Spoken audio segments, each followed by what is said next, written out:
هذا الصحافة ما سنتهين شركة إسدبل جوجا هاي بريها وحكو صاب سنايين مرحلة كلا جوركا runtii madasha murashaxiinta waxay aad iyo aad ugu xun yihiin in waqtigii dawladda loo asteeyay uu dhamaaday iyadoon doorasho dhicin laguna heshiin xilligan waxay ahaaday madaxweynaha doorashadiisa kale inay dhiman tahay ama ugu yaraan heshiis lagu yahay habka doorashada iyo waqtiga qodobka labaad waxay ahaaday madasha midowga murashaxiinta maadaama ay yihiin dad xilal waaweyn dalkan ka soo qabtay haddana u taagan xilka madaxnimada inay qayb ka ahaadaan wada tashiga xalinta khilaafaadka ka jira habka doorashooyinka qodobka saddexaad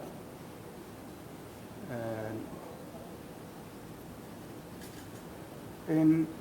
dad badan oo kale oo saamilay ah oo ay ahayd inay ka qayb galaan aan laga qayb gelin oo ama ay ka mid yihiin guddoomiyaha aqalka sare iyo deegaanka uu mithalo iyo dadka uu mithalo iyo ururada bulshada iyo dad kaloo mudan inay qayb ka ahaadaan shirka qodobka afraad haddii uu dhammaaday muddaxileedkii dawladda baarlamaanka waa soo dhammaaday madaxweynaha xilkiisuna wuxuu ku egyahay 8 February oo saacada ay naga xigaan marka maadaama ay uu dhammaaday waqtigii loo idmaday dawladda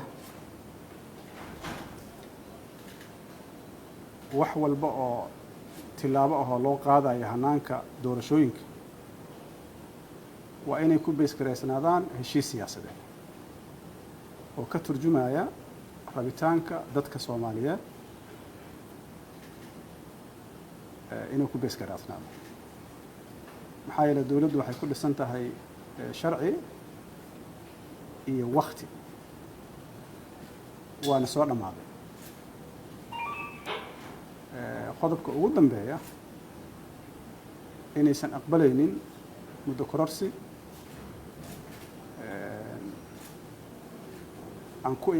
muddo kororsi inaysan marnaba aqbalaynin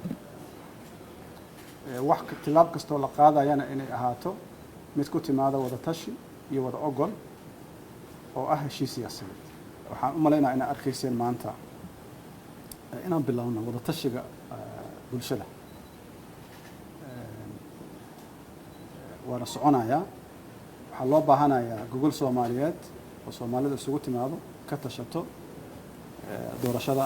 iyo sida loo qaban karo marka anaga hadda waxaan wada bilaawnay wada hadaladii qaybaha bulshada odayaashii aan maanta la kulanay waan wadi doonaa inaan talada aruurino sidii